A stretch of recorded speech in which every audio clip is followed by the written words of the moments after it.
Okay, so to start off, can you tell us a little bit about yourself? How do normally people talk about a little bit about yourself? Where were you Okay, born? where were you born? Okay, Describing so your hometown. yeah, ask those questions. Then I could. I was born in Tokyo, like millions of others, in 1953. And I came to the United States in 1969 when I was age 15. So my mother was a nurse. My father was a patient. That's how they met at the hospital.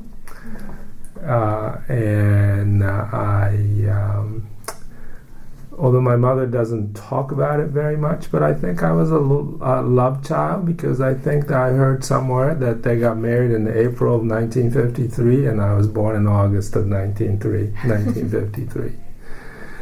It's understandable. It was only, 9 years after the war.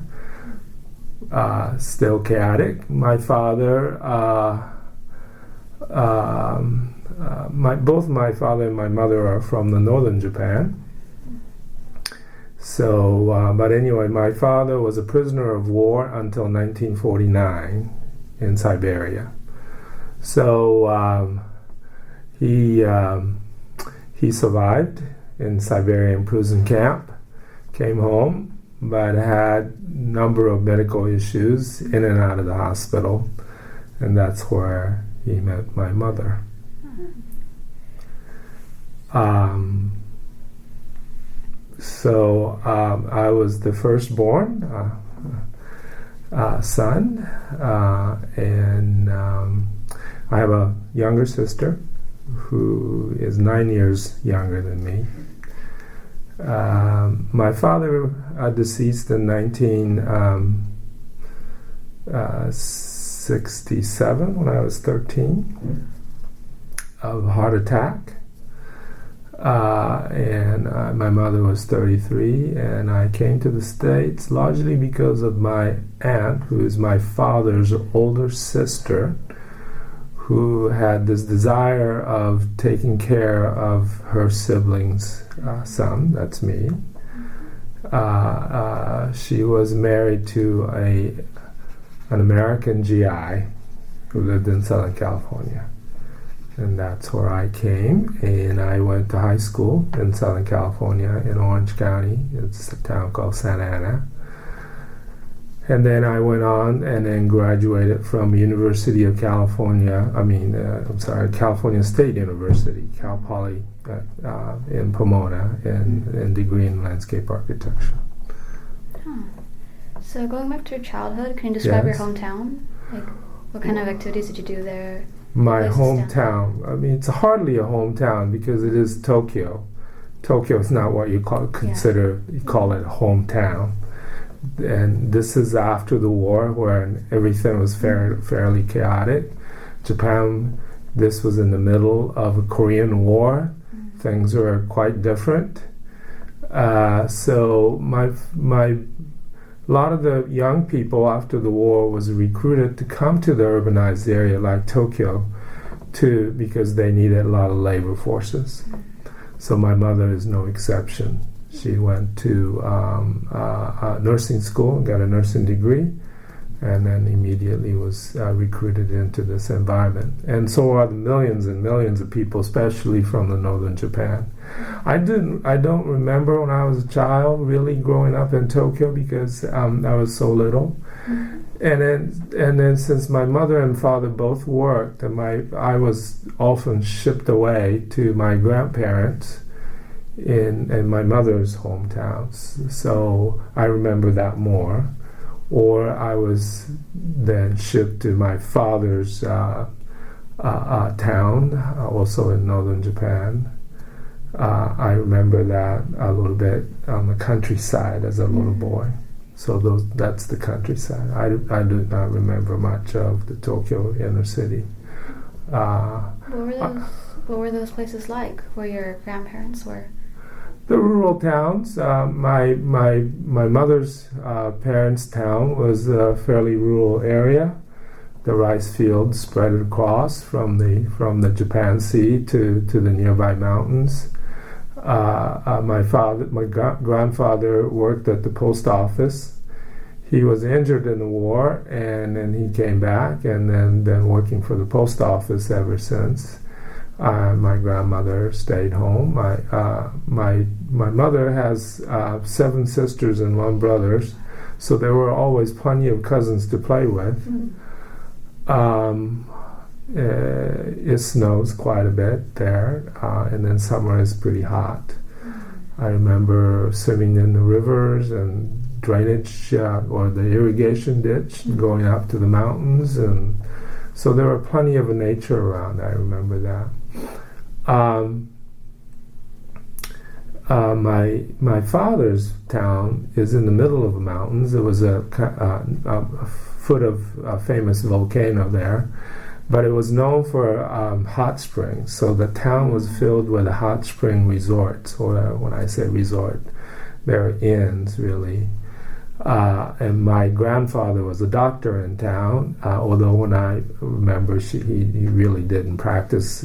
He was ill. I do remember his funeral very much. I was 3, or 4. But the town was a very small town, although it had its own castle. It was a feudal a town in between, I guess, 17th century through 19th century. Which town was this? It was called Kaminoyama. It's in the prefecture of Yamagata, in the middle of a mountain. It does have a ocean front to the west, but most of the town is in the middle of the mountains. The famous volcano I talked about is called Mount Zawo. It's well known for its a ski resort. And then the house faced the little river. I remember I used to play in the little river, although I was not to play around the river because it was dangerous. When I look back, my father and my mother, I think they struggled a lot after the war. Things are a little bit chaotic. My father failed in the business. I remember when I was in 6th grade, and that was in city of Osaka, west of Tokyo. There were no bullet train then. I remember the trip always took a long time. The bullet train didn't come until 1964 when the Olympic was held in Japan.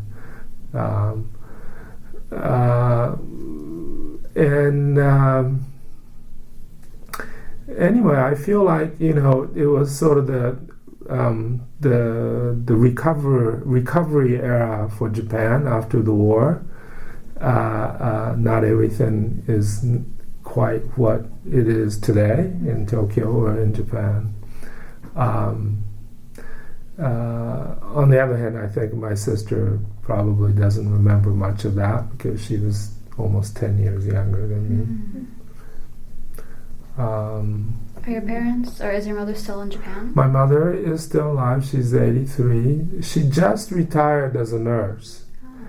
After I left Japan, she was only 33 when my father died, or 34. And then after I decided to come to the States, she went back to school, got her teaching degree, and she taught in elementary school until her retirement at age 65, I think. And then a few years of retirement, she got bored of being retired. She, with her friend's suggestion, she went back to a nursing, and she's been working at a different nursing hospital as a nurse, most currently as in a psychiatric hospital, which has much less demand. So she just retired. She always have complained that how tired she gets, and she'd all told me that it's hard for her to get up in the morning to go to school, go to work. And I said she's not the only one that has that problem. But nonetheless, she has retired. My sister also lives about half an hour away from my mother. My mother lives by herself. My sister has one son who visited me last summer. He is 23. He still goes to school at the Waseda University. He visited me and spent the summer with me, thinking that maybe he wanted to change his career to what I do, but I think he decided not to. Well, what else? let's see. Were you raised in a religious family? Was that a big thing in your family? Were there a lot of cultural events? Cultural event. Okay, so you're talking about when I came to the States with my relative? Is that what you mean? That as well. Or what was the original question? I guess growing up in Japan or growing up over here once you moved, if there were any ways that you participated in cultural events or celebrated your heritage. When I was growing up, I mean, the cultural event wasn't anything. We celebrated from New Year to summer festival. We call it Obon. That's kind of the religious festivity where you. It's sort of like a Memorial Day here. And, to the point of having Christmas, I think it was something as a kid. I remember it was something special. Although we certainly didn't do the kind of Christmas we know here.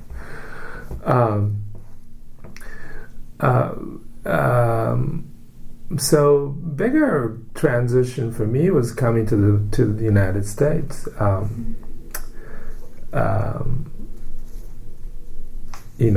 I think everybody outside the United States sort of have a different vision of America, and I certainly had my own vision of America at age 15.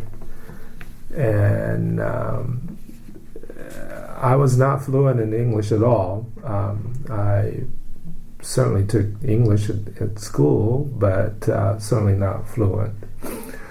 Not to the point to be able to speak to other teenagers at age 15. I mean, you're going through just a horrendous time of your life, but at the same time, trying to learn another language is something totally different. I did not enjoy that at all when I was in high school between 15 to, say, 17, 18, until I graduated. Going to college was a very different story, but at least in high school. And another thing, in 1969, you just have to remember in the 60s, the sort of the immigration idea that the Asians can immigrate to America without a certain quota was fairly new. So there weren't many immigrants or anything like that. It was pretty what you saw on the television show in the 60s. America was, you drank Tang, and you probably don't know what that is. No. You know what that is. And the kind of father knows the best kind of show. It was the typical America, even in Southern California. You think Southern California is a hotbed of immigrants? Well, not really. The high school that I went to, I think there were 3 Asians. One was there were 4 Asians of 700. It was a large school. But one was a Chinese girl whose parents had a Chinese grocery store. There was another girl Japanese American girl, their family had a farm outside. And then there was a 4th Asian kid who was adopted by an American family from Korea. After the war, he was adopted. So that was it. There were 4 Asian kids. So would you say the neighborhood was primarily white? Primarily white, yeah.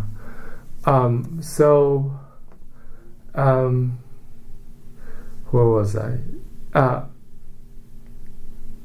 and then this idea that I now going back and think about it, American culture, the American culture is very much, immigration is very much part of the American psychic always. Whether you were Irish immigrants in the turn of the century or Polish immigrants, or they all created their own communities, and Japanese and Asian communities, same. Asian community, the Japanese community in Southern California was centered around the town called Gardena, and a lot of the Japanese people, men, are sort of stereotypically gardeners. I remember that was really the case. So cultural heritage, no, my focus was assimilation, as an Asian parent say, and certainly my aunt was part of that. Assimilate to the point you just don't do anything else but to speak English at home, English outside, and then every now and then you might have some Japanese food. But assimilate at all cost. Could you tell us more about your initial thoughts about what you thought the U.S. would be like before you came? Oh, United States as a kid, it was a fairyland, Disneyland and the land of Cadillacs. Especially in the 60s, the music. For my parents' generation, my mother was younger, so unlike my father, who was a soldier during the war, my mother experienced as a teenager when occupied forces come, and America was about Hershey chocolate. The GIs give out Hershey chocolates. And I think that sort of the leftover of that, I certainly felt that America represents, a handful of Hershey chocolates in a way. And of course, I realized that's not the case fairly quickly. That looking back, the severe cultural, and then it has changed a lot. During the time of the 60s, when turmoils of the 60s, and the whole cultural shift that was going on in the 60s, we began to see different people in a different way. Certainly in California, maybe south much later, but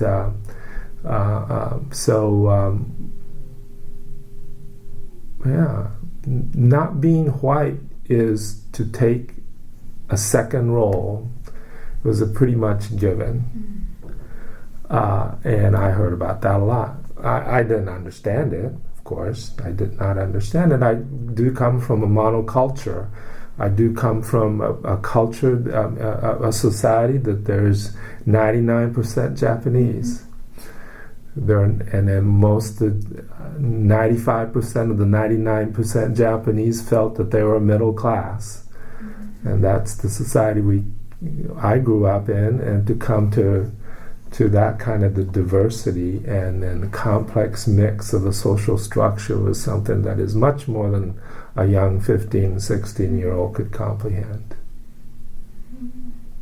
So besides a language barrier, yes, I was wondering, did you have any struggles based on discrimination at school in California at all? I didn't really see it as a discrimination. I just didn't know any better. Because there was no such thing in my own dictionary, discrimination. Never heard of anything like it. I was surprised that the most people didn't know about Japan too much. If Japanese know about America, why didn't Americans know about Japanese? After all, we fought war, and then what is it that? But it's it's the language problem. It was kind of funny when I I never was good at math and science, but when I went to high school, they thought I was a math and science whiz. Well, I took this stuff 2 years ago. I mean, seemed like I did the same thing 3 times. One in Japan when I was in junior high school, once again in high school, and once again in college as a basic education. You did the same thing 3 times.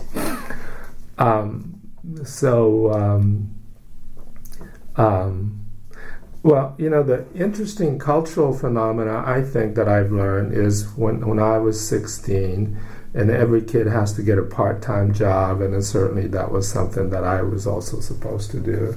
And then first thing I did, with advice of my friends, was to apply at the grocery store as a sack boy, and they turned me down. I was quite shocked at that because why? But I decided, my uncle thought it might be a good idea for me to go down to this local nursery. It was called Kyoto Nursery, owned by a Japanese American family.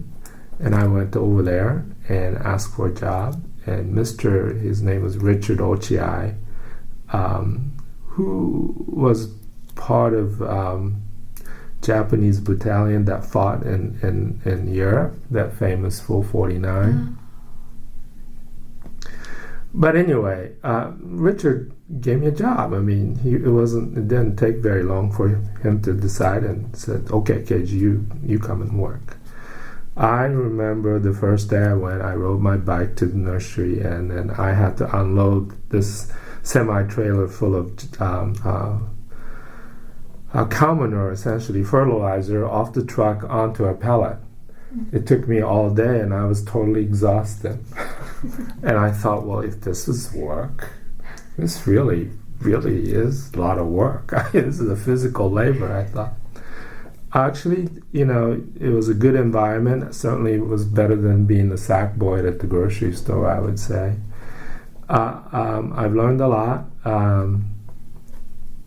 So that kind of gave me a basis to one of the bases why I choose my profession as a landscape architect.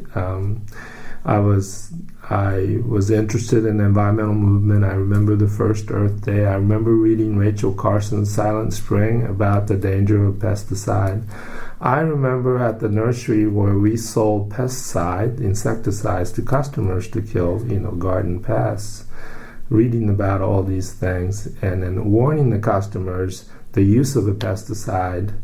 And then Richard, my boss, used to say, "Why you spend so much time with the customer talking about pesticide? You could have sold a whole gallon of it. You're only selling a little tiny 8 ounce of it." And I said, "Well, Richard, these shelf lives on these things are only 6 months.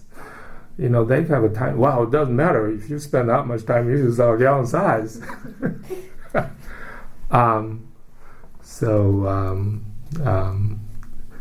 I worked there until I went through college. So I worked there for about 7 years. And it was a good experience. Cultural thing. Yeah, there was a New Year celebration. Since my family wasn't really super religious, like most of the Japanese. Most Japanese are very secular. The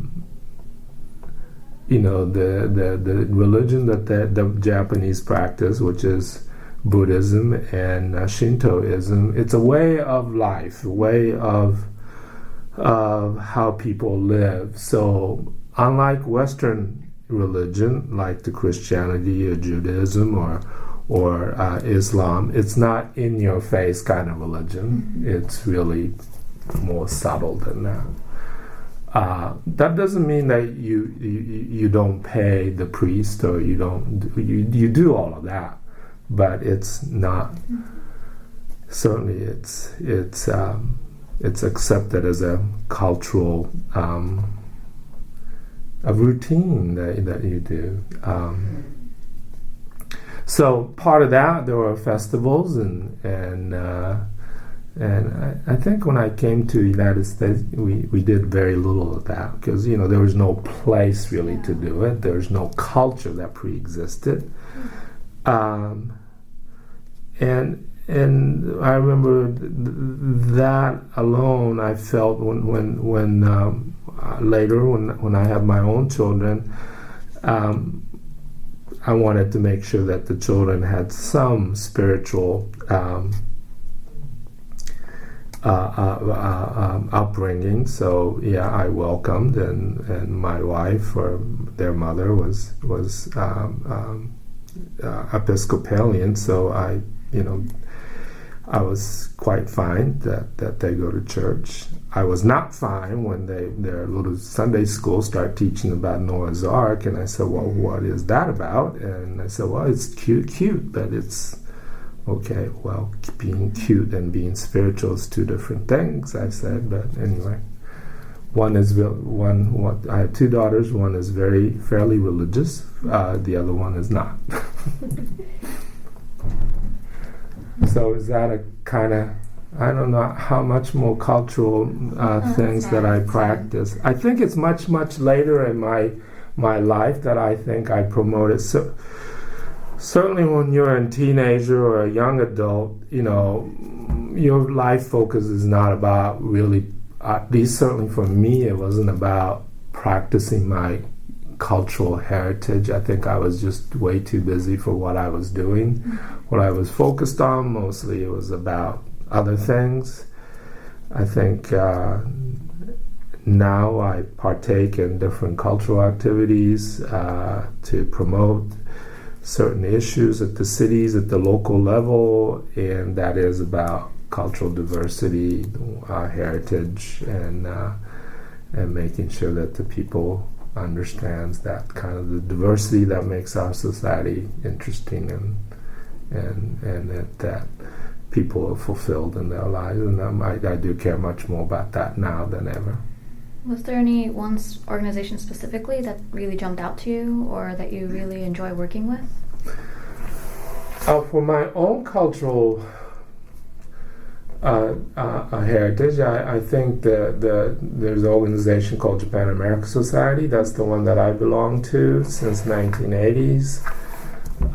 Later on, I was part of a Japanese American Citizens League, a JACL, which is more like a civil rights group. I participated in the Asia Society, a member of Asian Chambers. So that's kind of a more Asian-oriented. But I volunteer all the time about with organizations like a Keep America Beautiful, which is Keep Houston Beautiful, Scenic America, which is Scenic Houston. And my focus really is to look at underserved communities, whether it's oftentimes the Hispanic communities or Black communities, and to being a planner and landscape architect, to provide my skill and give them a vision, self-identification or actualization for themselves, so that they could build their communities. Those are the kind of things that I do help. I am interested in that. I think I should be a cultural anthropologist, or at least a cultural geographer. I think those things really do interest me for really helping people to look at their past, present, and future, and then self-defining their own communities. And the community themselves are very different these days. What we used to know as a hometown, the people was born, people got married, people got educated, and people died, and people were buried in the same town. That's the kind of the norm that our parents and then your grandparents kind of lived. Today, none of that happens. People were born somewhere, they moved somewhere, they're educated somewhere else, and they certainly die who knows where. So in those kinds of things, what is the real definition of our heritage, our past, and our own culture? What is the shift? What do we see in the future is very different, and I'm very interested in that. So, how did you get into architecture, though? Like architect landscapes? Landscape architecture.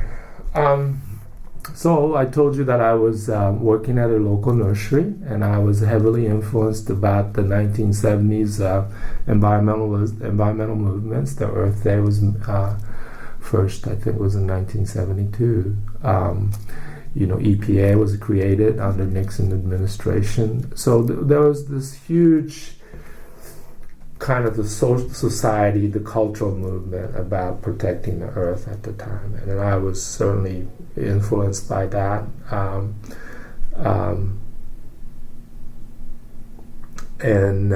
Working for a nursery, working with plants really gave me a lot of enjoyment.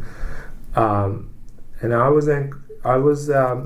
told you that people thought I was a math and science whiz, and I was encouraged to take electronics, and my first major in college was in electronics, and I wanted to study computer science. If I had stayed with the computer science, this was before PC, so I would probably be retired by now and have millions and millions of dollars. But that wasn't the path I took. I was bored with it. I didn't like the people that carried little calculators and carried these punch cards, the programming cards, and I thought that was really silly. So I quit school and worked for 6 months, and then I decided to go back and study ornamental horticulture because I was a nurse. I was at the nursery, and then when I started ornamental horticulture at Cal Poly, because that's where the horticultural science was well known for,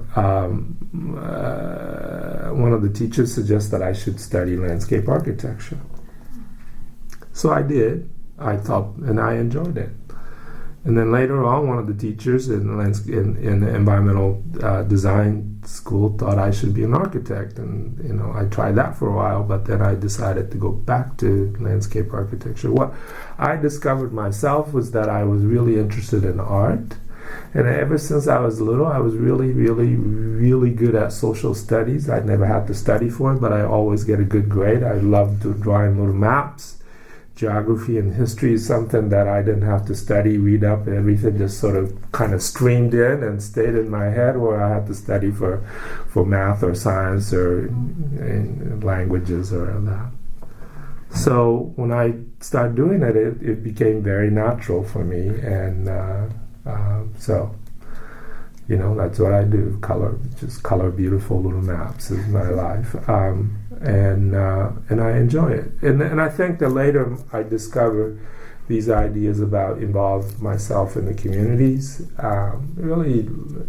This whole notion of cultural anthropologists talk about those ideas. The cultural geographer. Those are the kind of things that really interest me quite a bit, as well as sort of looking for the sustainable future and how we could live in the society. What is the environment, built environment versus natural environment, how we relate to that. And so there's a lot more challenge, a lot more knowledge that I need to acquire. So I'm challenged by it, and I enjoy it every day. What do you think you would be if you weren't a landscape architect? I remember after, I think 2 years or a year after I graduated from college, everybody go through this, where you go through this, how many years of schooling, and all of a sudden you're in a professional world, and it doesn't quite work like school, and you don't know quite how to do things because, all these years people told you were good little students, and all of a sudden you're not student anymore, and I was disillusioned by it. And then I went to a medical school, since my mother was a nurse and my grandfather was a doctor, and I thought I could have a medical career. I went to medical school and talked to the advisor, and they promptly told me that I have to redo my undergraduate work to go to medical school, and that'll take me another whatever many years. And then this advisor started asking me what I do, and I started telling him what I do, and said, "Damn, that sounds like really interesting. I wish I could do that." Mm-hmm. So yeah, it is kind of interesting. And what do I do? So I can't think of anything what I would like to do other than what I do today. So did you come to Houston for employment with the SWA group? Yeah, I guess I did write that. I worked for that group in California, in Northern California, and Southern California. And in 1980, there was a thing called recession, and things got a little slow. But then Houston was still busy because of the energy sector, and they asked me to consider moving to Houston. And I lived in Laguna Beach, about 2 blocks away from Main Beach, 2 blocks from my work. I walked to work, I walked to the beach, and life was good. I was 29. And then came to Houston.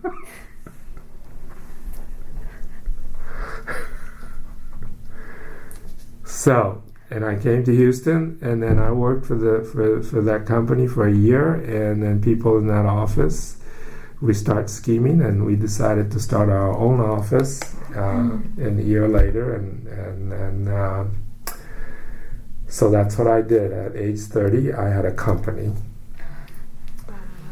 And then recession came in 1984. 85, I went back to Southern California, started the branch office there, and then after that, I went to Tokyo, regrouped with old friends, started the Tokyo office. We're the first landscape architectural office to open a Japanese office as an American company. We did a lot of work in Japan and in Asia. So those are a lot of traveling years. I got married in 1990. And then the kids came soon after that, and the traveling became much more difficult. 1995, I was in Kobe, Japan, where the earthquake happened. I was in an earthquake, and I realized that I really shouldn't be doing much of the traveling when I had 2 young children at home. So I curtailed my activities, and then my business went kind of sour with my partner. And then 2003, I left the company, and then a year or so later, I started another company. So before you left the SWA group, do you remember what the working conditions were like your relationship with coworkers or your boss? Oh, I enjoyed it very much. They were very nice. I mean, there are some certainly frustrating times, but we worked very hard. I used to do all-nighters all the time. I remember working. These are pre-computer days. You have to work everything out on a piece of paper. I enjoyed it. I was young, 20-something. So that's what I did. I think relationship was good. I think I've learned a lot. It certainly have shaped me quite a bit in those early years to be among the very best in our field. So that was really good. I don't have any it was definitely in the professional world, so unlike the 60s or the 70s, those cultural stigmas and all of that was totally gone by then. There was nothing like that. I think I rediscovered this sort of the cultural stigma when I came to Houston in 1982. I remember in 1982 when things were really busy. I know that's probably before your time, but I stayed up all night to finish this project for this client who is one of the well-known names in River Oaks, and we got it done. And the client was very impressed and happy, and he took us to a dinner at Bayou Club or Bow Club. That's that is on the backside of Memorial Park. That's where they play polo. So that's one of the establishments kind of thing. And I remember driving up there, and then there's this antebellum, sort of the Southern style house, and you pull up, and then there are these black men dressed in white and came down and opened the door for you, and I was, God, I've never seen anything like it except in the movies, Gone with the Wind. So I remember opening my big mouth during the dinner time to my client and said, well, this is really, really, really nice. Oh, it was the first time I ever had mint julep. I think that's the last time I had a mint julep, too. Mint julep is a well-known Southern drink with the bourbon and yes. So it was a quintessential Southern experience, right, with the black waiters in white. So I said to him, I said, well, this is really nice. Now, if I come back next time, do I come through the front door or the kitchen door?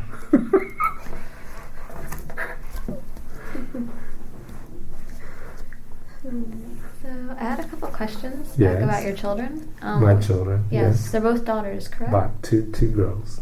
Where are they right now, or what are they up to? Well, a good question. I wish I know. The older one, who is 22, she'll be 22 in May. She will be also graduating. She's at Lewis and Clark College in Portland, Oregon. It's a liberal arts little school. I think it was well known for the fact that it was voted the most beautiful campus. Has that view of Mount Hood. The well-known graduate is Monica Lewinsky. Do you know who that is? Yes. So she studies biology and international affairs, dual major. She will be graduating this spring, and I don't know whether I should have done it or not, but she will be going back to graduate school. I don't know exactly what or where or when. But I gave her a 2-year limit, and she would be working for our office in Austin, Texas. So that's what she'll be doing. She's rather independent. She's like her mother in many ways. I think she although she likes biology, but I believe her heart really is about learning about foreign culture and international affairs. She thinks she's doing bioterrorism studies because that's kind of biology and the foreign affairs put together. My younger one, she'll be 21. She's 20 now. She is in Poughkeepsie, New York. She goes to Vassar. She studies art history. And they're two different personalities altogether. But at the same time, they get along really well. So they're beautiful daughters. The younger one, I don't know what she's going to do. Just like me, they have no inkling of making money. That's not their interest. I think their interest is really doing what they want to do, what they like to do. Of course, that's what I've been saying to them all along, so that's exactly what they do. I've never pressured them for making money, but they work part-time doing this or that to make the ends meet. So those are my daughters. And you said something that you were trying to raise them with the culture in mind or something? Did you also speak Japanese or English with them, or...? It's, I think, this is not a cop-out, but maybe it is. When the kids grow up with 2 languages, it's always nice if the mother speaks language to them, because traditionally the mothers are more available than dads.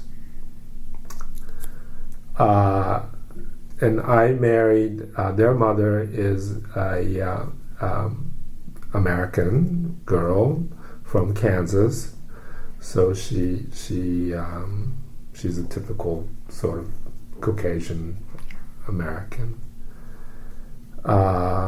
So although, well, she's a Rice grad. Her degree is, she has a PhD in linguistics, so she does speak many languages, including Japanese.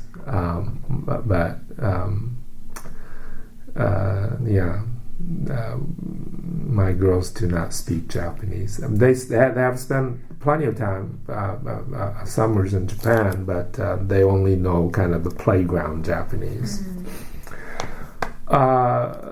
Culturally, I mean, I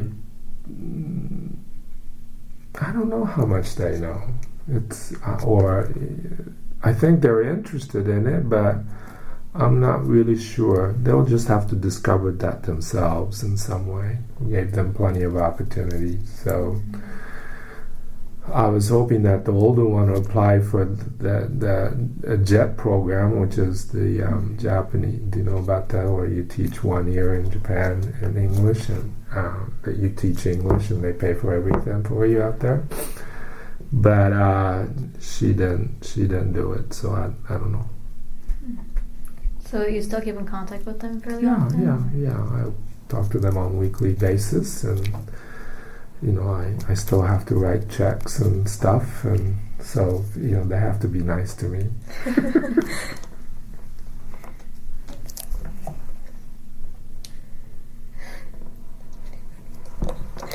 What? You haven't really asked tough questions, but. Trying to see. Let's see then.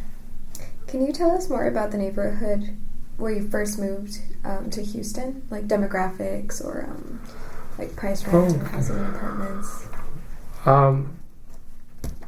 So I'm not one of those typical kind of a people that first place I moved into, I found a roommate, and I had a house on Graustark, which is just not too far from Rice campus. It was a very nice neighborhood. My roommate was worked for a bank, Texas Commerce Bank, that was called. So my thing wasn't move into an apartment complex or anything. I never had desire of doing that kind of a thing.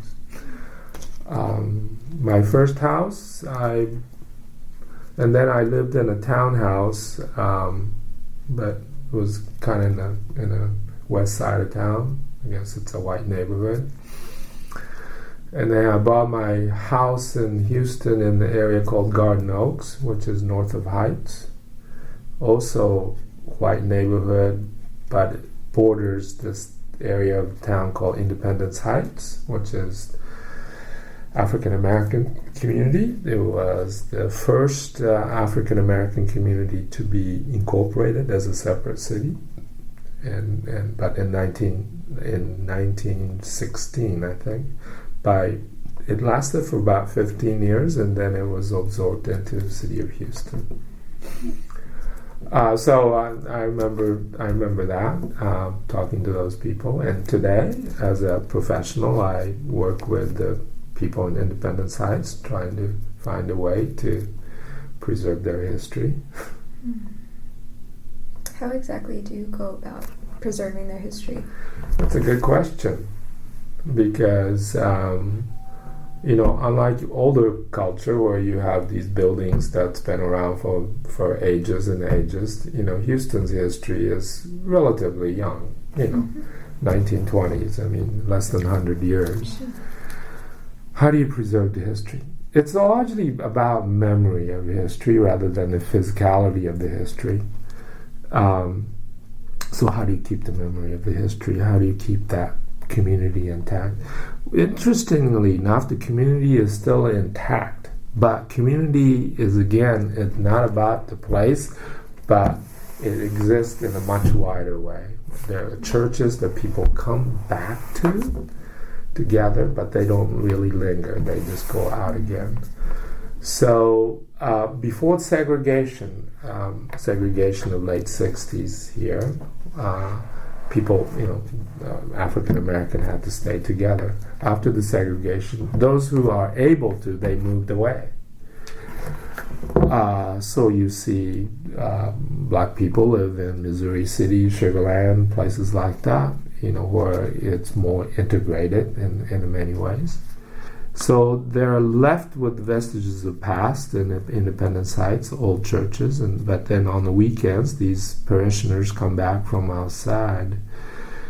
Finally, there are younger people, these millennial and younger people who are educated outside will come back and say, well, this is where my great-grandfather used to live. They have some interest in doing that, and I think they want to be thinking that they would like to move back if the right housing types are available, if the education for their children are available. So those are fundamental. If the grocery stores are nearby, if all the urban modern living conveniences are nearby, if all of that is satisfied, yes, this is so. So when it comes down to preservation of history, is it just really adaptation of history, and how do you provide those kinds of how do you translate those historical facts into modern times? Mm-hmm. I think what's dangerous in city like Houston, where we have a very little regulation and very little public policies or the public process is practiced, those kinds of a historic relevance is not something that people talk about. In other words, people would be just as happy to shop at a shopping center and see the movie that are just, you could see it anywhere. When you go to a mall, you have the same thing, Ann Taylor Lofts and Victoria's Secrets everywhere. It has nothing to really do with that place or that culture. So it's kind of nowhereville everywhere. Yeah. And so how do you bring back sort of the cultural relevance back to a community? Because, when you think of all the places in the world, when you think of those places that we consider hometown, there are cultural and historic relevance. So, and then certainly even in the city like Houston and these little neighborhoods, there is cultural and historic relevance. So how do we authenticate that? How do we preserve that? How do you really modernize those things so that today's culture is reflected on it, and then tomorrow's culture will be reflected on it? So that's really the challenge, right? But oftentimes the investment world, the money that's necessary to do all of those things, they don't really see it with that filter. They see it with just a plain, investment, dollars, returns. And so how do you create those? That's always a challenge. There are a lot of grants and there are a lot of other things that are available. So what I usually talk about was to create enough capacity, community capacity within. So it's not about the global economy, but it's a localized, very localized economy. How do you tap into its own sort of the capacity within? Because when you think about all those people, however small that community is, there are teachers, there are lawyers, there are scientists, there are educators, and then if you put that together somehow, and there are economic abilities, and if they are somehow be able to pool with the political will, they could begin to do, however small, incrementally build those things, which then brings back that relevancy of culture. So that's kind of what we talk about. It's not something overnight. It is something that takes a long time. But if people are focused on it, if the people care about it enough, not just a tombstone that's out there, but if the people care about it. I often talk about what is the relevant culture. We talk about food a lot. It's just think about food. You eat at Chick-fil-A, or do you remember the kind of food that your grandmother used to cook? So just imagine having a restaurant that talks about your grandmother's cooking more than Chick-fil-A. I'm not picking on Chick-fil-A, but there is a relevancy, and then you may find out that other people might like it too. By having that, then you tell other people the relevancy of your own culture, and that's how you go to the South Asian section of Houston, and you have Indian food, and then you go to the New Chinatown, and you have Chinese food, and you go to Long Point, and you have Korean food. You could certainly have different kind of a food that would talk about culture. Anyway, that's kind of the example of it. But then there are others, music, and other crafts that people bring that's sort of forgotten, kind of like in the South, a quilt culture is actually very well thrived. People in the South black people used to make quilts because that's the only thing they could afford was the remnants. And some of the quilt, they have a certain styles and ideas. It's kind of a hidden in the culture. Same with the music. There's so much pop culture. There's this music is all about this out in the internet, but still these kind of localized cultures still persist.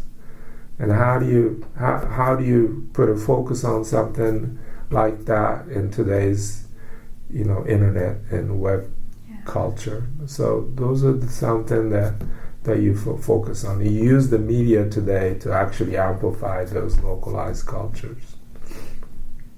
Do you ever feel odd going back to the Japanese culture, being Yes. in America for so long? Yes, I do. I feel like I'm stuck in the middle of the Pacific. Because I know that I am an American, but I know that I'm not. I don't relate to everybody in America. And same way with Japan. I know I'm Japanese, but I'm not Japanese. So yeah, I feel awkward. I feel different. I think I felt much more awkward before. Now I sort of begin to understand, whether I am Japanese or American, what's most important is that I am who I am. And then that I bring a certain amount of knowledge and skill to any situations, and the people are going to look at it differently, and they will find value, and I will try to create value for them. So I feel more comfortable with it now. But it's a recent thing. When I was younger, I had a difficulty. So different. I didn't quite know how to fit in, or frustrated about that. So how did you initially get involved in all of these community efforts, like joining different business associations or just volunteer groups? Did you just decide, like, I'm going to go volunteer? Yeah, just that. Oh, cool.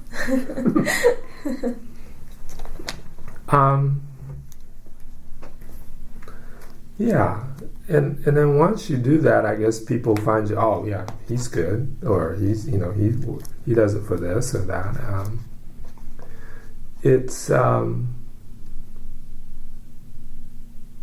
I enjoy talking to people and listening to people, and these sort of this social and cultural web.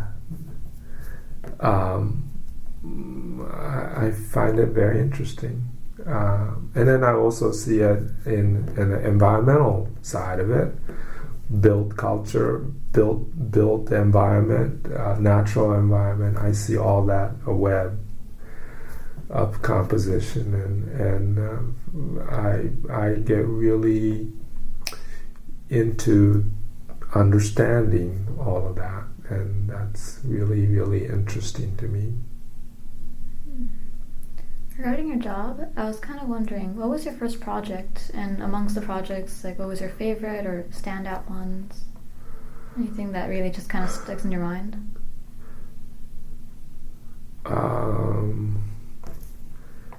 I used to say to people who didn't know anything about me, I said, well, my most well-known project is the Moody Gardens down in Galveston. I don't know whether you know that one or not. It's with the pyramids and stuff like that. Oh, yeah. But I don't know what my favorite project is.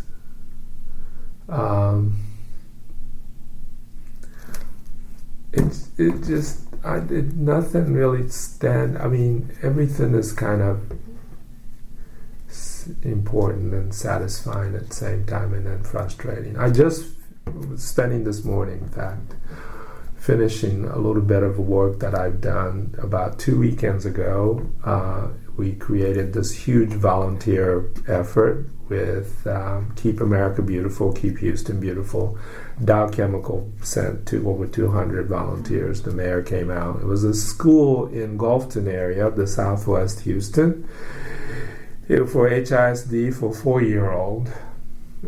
So it's just a 4-year-old, for mostly in the Gulfton area for the recent immigrants. So this is the first school for their first socialization or first entry into the school system. So these kids come from Latin America, different parts of Asia, different parts of Africa, some even from Europe. And this is an interesting thing that the principal somehow found out about me and called me and wanted to create nature-based playground. So the nature-based playground is that, playground, most people think it's just about plastic and metal, it's colored, brightly colored. Well, there's a movement. It says that we have a nature deficit disorder among children. The children don't know how to play in nature. In evolution of man, nature played a big part in socialization, cognitive development, not just the physical development, because we are of the nature. We're not segregated from nature, but we have segregated ourselves from nature. Therefore, there's a deficit. A deficit that manifests into ADD, to attention deficit disorders, to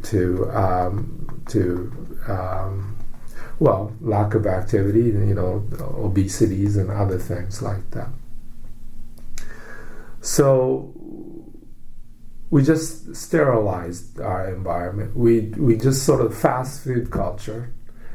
Everything was just prepared, processed. Here it is, eat it.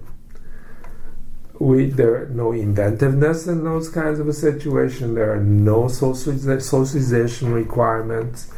There are no risk management among themselves. There are no recognition of any of that because we just sterilized everything. So what happens when they get to the real world? The real world is not as sterilized as those playgrounds. So the idea is to insert nature back into the playground slowly but surely. So that's kind of what we've been saying. It's certainly not perfect, but that's kind of what we did. Mayor Parker came out and we did a huge thing. It was actually the mayor's initiative. It's a mayor's conference funding that came through with the Scott Fertilizer that made it able to do this thing. So that's what I did. Totally volunteer. Worked on it. And, when you see kids, in an HISD school like this, they don't have a sandbox. So we put the sandbox in. That's one of the most popular things that kids did. The water, the hills, the trees, all of that. It's something that I certainly grew up with that, and certainly I valued those days when I was a little kid, catching bugs. But these kids, 4-year-old, come from different culture, but mostly they live in apartments in Southwest Houston. They have no nature whatsoever. They're just the parking lots and streets. no place to play. In fact, some apartments will say no playground, no kids allowed with playing around. They don't like to take so-called liability. They don't think kids are problematic, and they don't want to bother with it. So, I mean, that's the environment the kids have to live in. It's awful. And they're deprived of those early childhood cognitive development and physical development and socialization skill development. And then, you know, how do you expect these kids to grow up and thinking the world is like? And then, you know, whose responsibility is that? And, you know, whatever you could do. My motto is to do the small thing. The small thing always adds up to bigger things, but do the small thing. Doing the small thing is important than doing big things. So that's something that's on the recent project list that I feel pretty good about. You know, creating butterfly gardens, and you know, just seeing the kids just go through this wonderment of seeing this little butterflies and little pupa that's growing and breaking and turning into butterflies, and butterflies eating little butterfly milkweeds, and you know, simple things like that. You know, I had an experience. I worked on the One Nature Play thing. I would put a lot of trees and a lot of nature things. This was a preschool, and teachers came back and said, "Well, we got a problem." So, what problem is that? I said, "Well, birds are here." Well, good. No, we're scared of birds. And I said, "Okay, you're scared of birds." Just make a lot of noise, they'll go away. So do you see landscape architecture as an art and something that is productive, or can be used to, I guess, maybe, like you're talking about trying to encourage children to be more desensitized, for lack of a better term? Yeah, I believe so. I believe that. I say that to my staff and my people about that.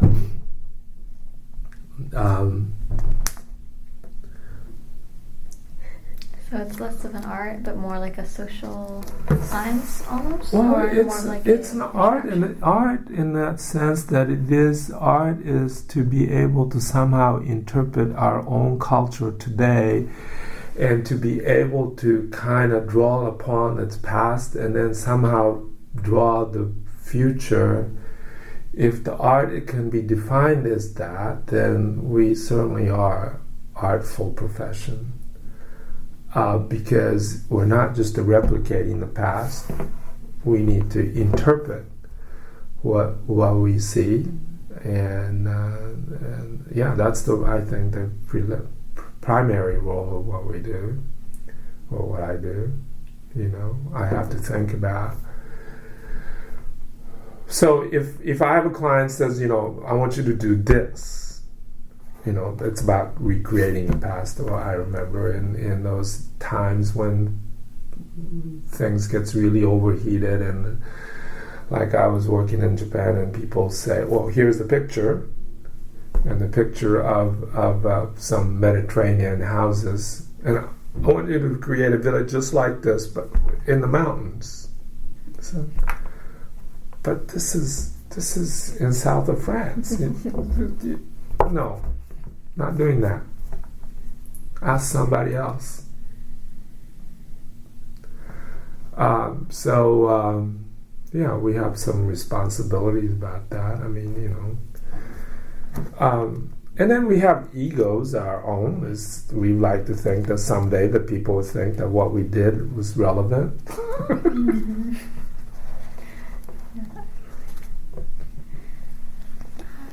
So do you think that Asian Americans in your field are discriminated against here in America, or is there such a big impact, or not really? Not enough. I think we could do, as an Asian American, we could do a lot more. I think we're only limited by,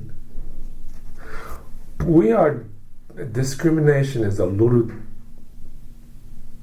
strong word, but we've been stereotyped. And I think, and I don't think it's fair to be stereotyped. But at the same time, I see the stereotype all the time through my own eyes. So, okay. I grew up being told on a daily basis about assimilating, right? Mm-hmm. Assimilation at all costs. Speak English, speak clearly, do what Americans do. So I'm sort of discounting what I have to say by saying that, but in a multicultural society like ours,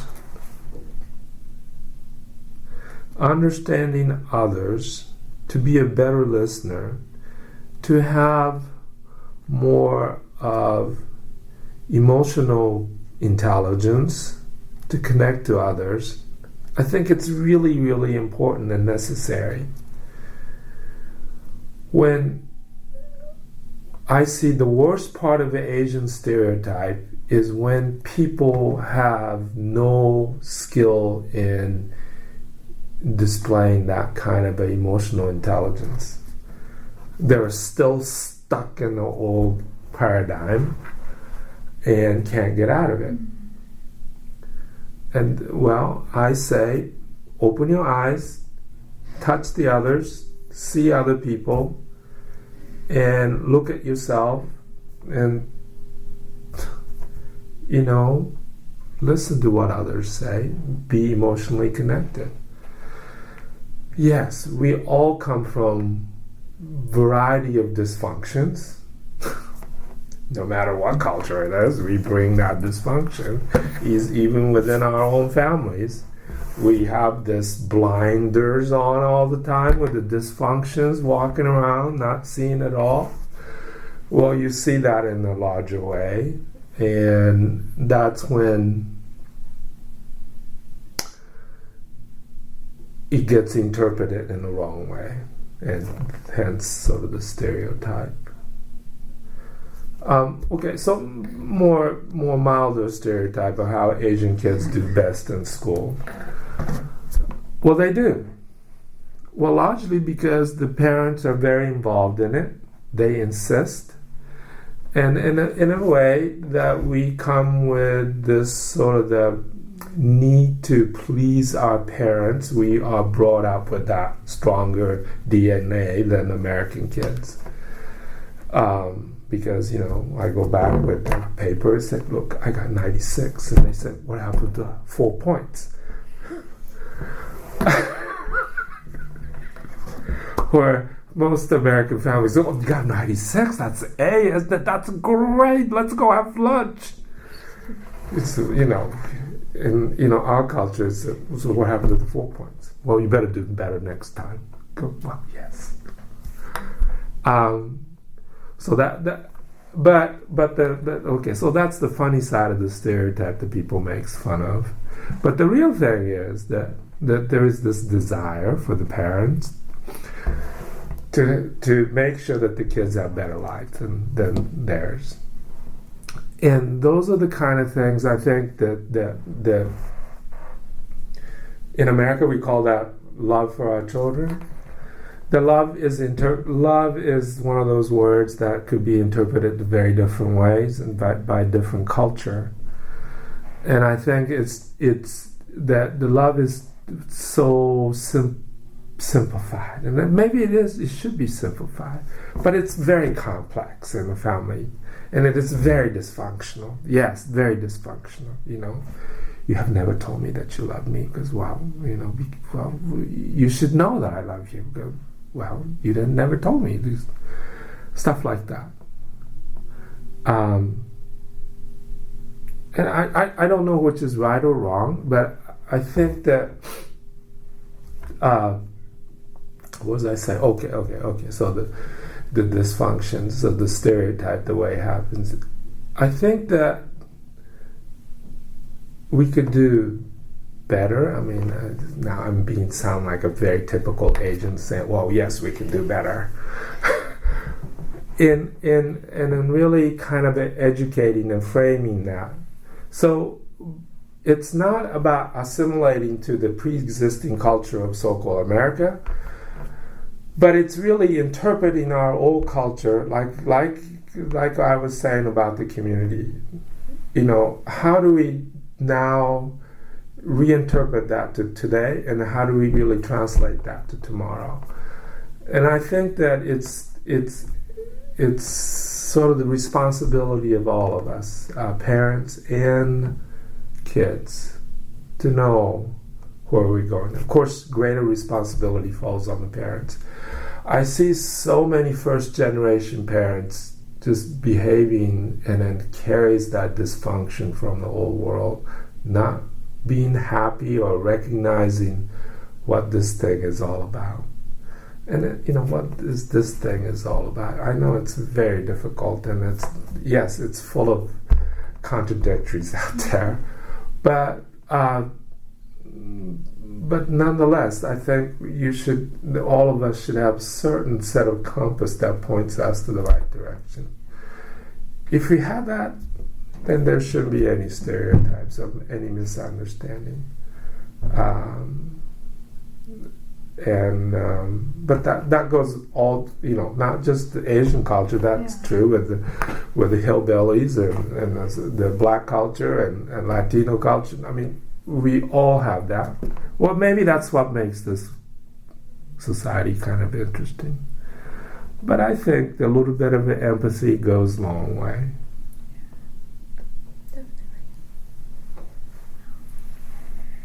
Does it sound like a cultural anthro lecture or something? Like a good professor. Anyways, I think we can wrap it up then. Mm. Thank you so much for everything. And Okay. Definitely. I think really it's just an interesting story, and we thank you a lot for this. You haven't really asked those questions like, how was your marriage and how was the relationship like? How's the cultural relationship is like? Those are the harder ones. If you'd like to answer. Feel free, I mean. Well, I could talk about it a little bit. So I told you that my wife is a Caucasian American from Oklahoma, Kansas, southern Kansas. Her mother is half Nordic and half Irish. Her father's side is Scottish, English, and some German. And then who knows, there might be some Indians in it too. So it's typical of Midwest American. Grew up in a farming town, and opportunity brought them to Houston. That's where her father, a sailmaker, had a business down in Clear Lake, and that's where she grew up in Clear Lake and went to Rice University. Smart kid, right? Just like you guys. So our marriage. So I think what attracted me to her was, there was a phase I was really interested in linguistics. I kind of, because it's geography and culture. Yeah. Where do people come from? Why do we speak different languages? Mm-hmm. And how does that really historically overlaid with the cultural transformations, the agriculture, war, all that sort of thing. So that's how I got to know her. Actually, her mother was the office manager at SWA Group that I worked in. That's how I got to know her. For her part, I think attraction is that she was also interested in different culture, and I, so.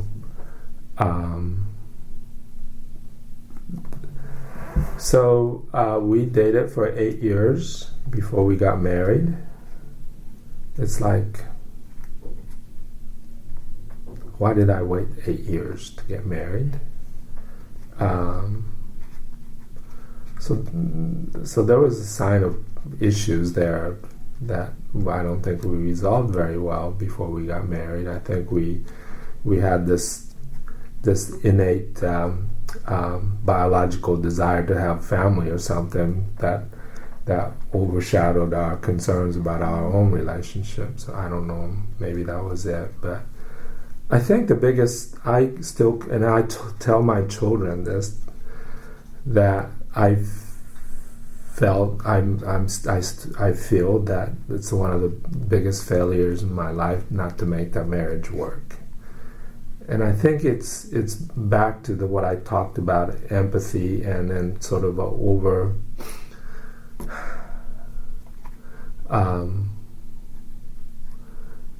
going beyond sort of the cultural paradigm, or this. We all come from this unspoken base of culture that we inherited and we grew up with from my parents. And, we have this innate vision of what your father is supposed to be, my mother is supposed to be, my grandparent, the behavior and how you reinforce, and therefore you have this family. And however dysfunctional that might have been, that's kind of what I knew as a family structure. Therefore, no matter how much you recognize that is dysfunction, that most of the time in automatic response you replicate this total dysfunctional mess. And I think that's what I did. That's what I did. And then I think in there's dysfunction from her family, so you overlap with that. And in the communication stylistic difference between two of us, and that it just wasn't a good mesh. So that's what I tell my children about that.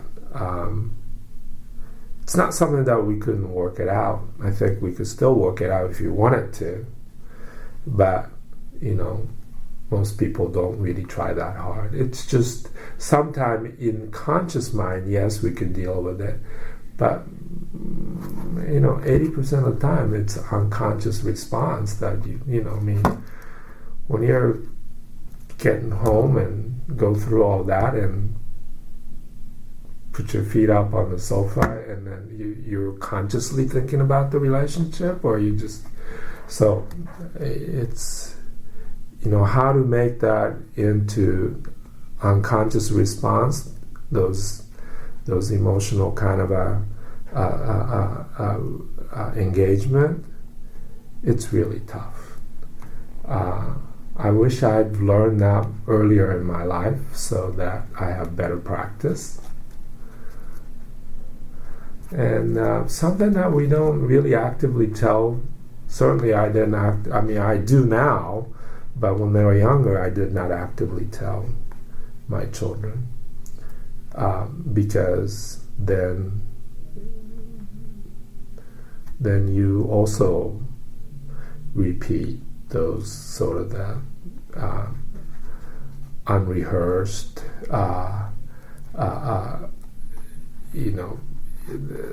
this automatic response to things that may or may not be the right thing.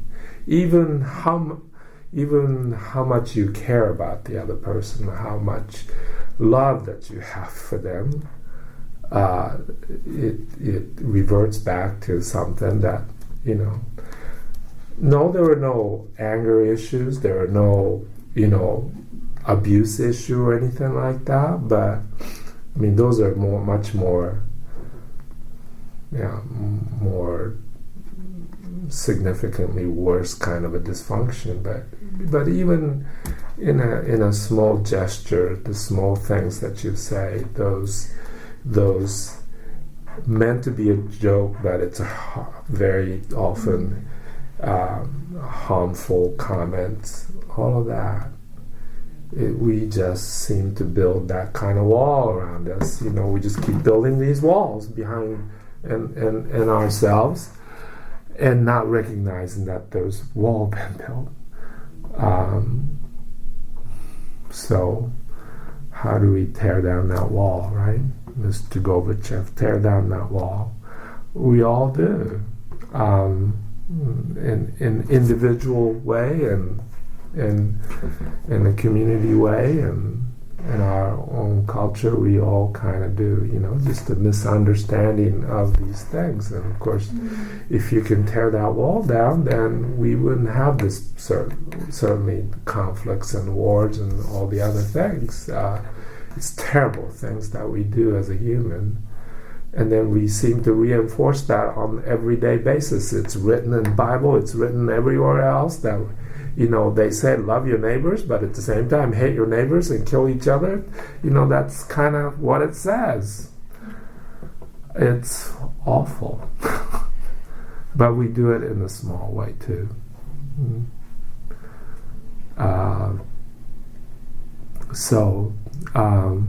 As a landscape architect, or as a parent, as a father,